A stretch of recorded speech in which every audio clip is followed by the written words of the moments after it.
ningún criterio, pero ¿qué utilidad podrían tener entonces? Pues en un mundo donde las aplicaciones de mensajería son cada vez más utilizadas y los mensajes de texto quedaron obsoletos, pareciera que no hay mucho que espiar. Pero las llamadas perdidas pueden servir, por ejemplo, para analizar la red de contacto de cada número o las transacciones que envían mensajes automáticos como itinerarios de viaje y ubicaciones. Lo cierto es que la NASA dijo que si bien la recolección de datos no es falsa, la privacidad de los ciudadanos se mantendría durante todo el proceso.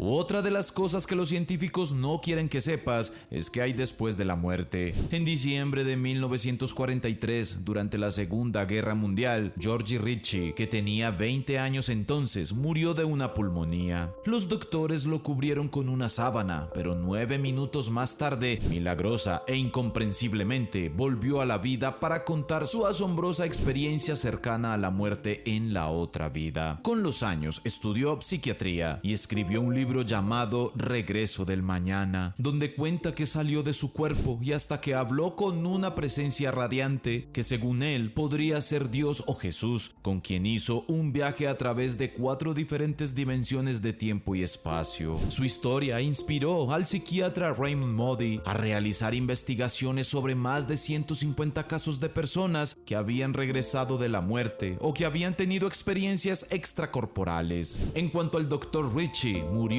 en el año 2007, 64 años después de haber conocido de cerca lo que era estar muerto.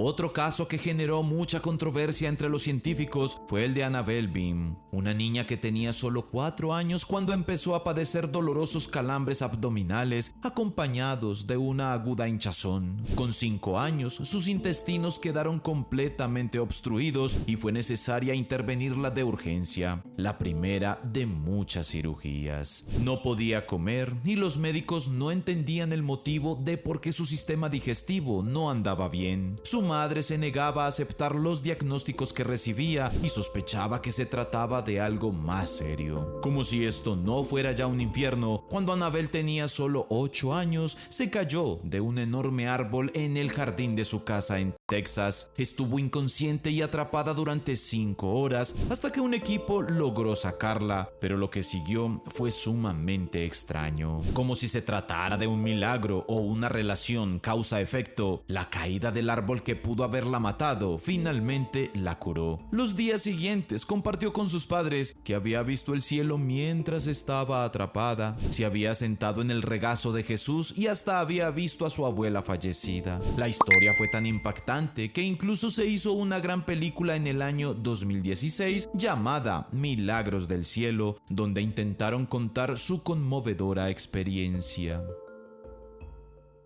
En el año 2009 ocurrió algo que sacudió a la comunidad. Un hacker reveló documentos y correos electrónicos de la élite científica vinculada directamente al cambio climático que opera dentro de la ONU. El hecho fue popularmente conocido como Climagate, haciendo referencia al escándalo Watergate y sus conversaciones grabadas. Como podrás imaginar, Internet de pronto se convirtió en un auténtico hervidero donde circulaban acuerdos para manipular datos, destrucción de pruebas, conspiraciones para evitar que los escépticos publiquen en revistas científicas y todo tipo de cosas que hasta ese momento eran privadas. Los datos provenían de la Unidad de Investigación del Clima dentro de la Universidad Británica de East Anglia, uno de los centros que pone todos sus esfuerzos en demostrar que la teoría del calentamiento global es cierta y además es causada por el hombre. Lo realmente extraño es que los resultados de un estudio muestran una aparente tendencia al enfriamiento de la temperatura del planeta. Sí, escuchaste bien. De hecho, uno de los climatólogos de cabecera, Michael Mann, afirma en un correo electrónico que sería bueno contener la temperatura del llamado periodo cálido medieval.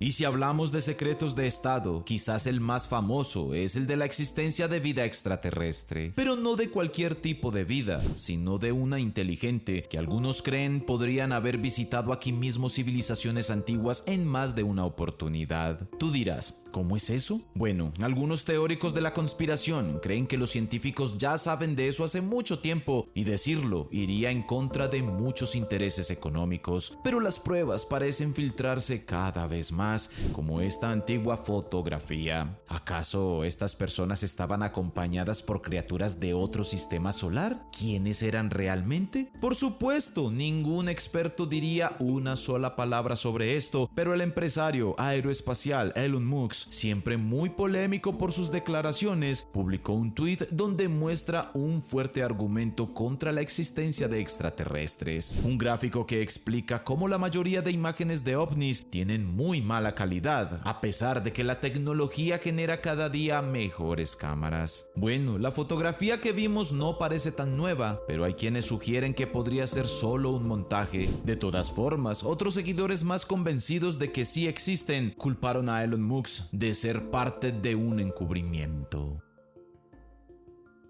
Mucho antes de que falleciera la reina Isabel II, un diario británico filtró los detalles del plan mejor guardado por las autoridades, los pasos posteriores al fallecimiento de la soberana que más tiempo duró en el trono en la historia de Inglaterra. El informe que se conoció en el año 2017, hablando de la Operación London Bridge, era un nombre en código para una compleja operación que debían seguir no solo el gobierno, sino también la diplomacia, la familia real y las fuerzas armadas el día que la reina muriera. El anuncio se daría a través de una línea telefónica reservada, cuando el secretario privado de la reina debía decir: el puente de Londres ha caído. Luego, por otro canal seguro, sería avisada la BBC, que desde 1930 activó un sistema de transmisión de alertas de radio. En el mismo momento, un sirviente del palacio de Buckingham colgaría en el portón el aviso para la comunidad, y ese sería llamado el día D. Lo cierto es que si bien fue una conmoción en aquel momento, todos estos meticulosos pasos fueron seguidos exactamente como lo había anticipado el periódico, cuando finalmente la reina falleció el 8 de septiembre del año 2022.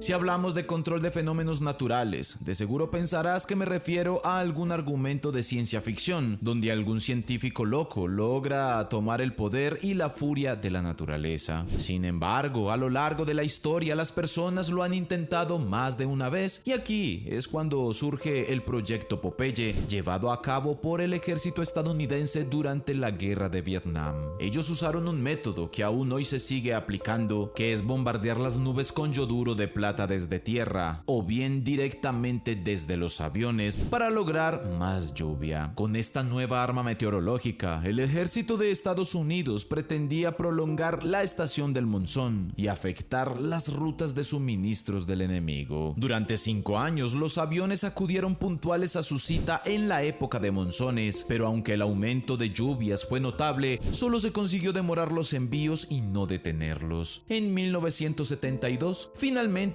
hubo que cancelar este tipo de operaciones porque alguien había filtrado al New York Times el proyecto.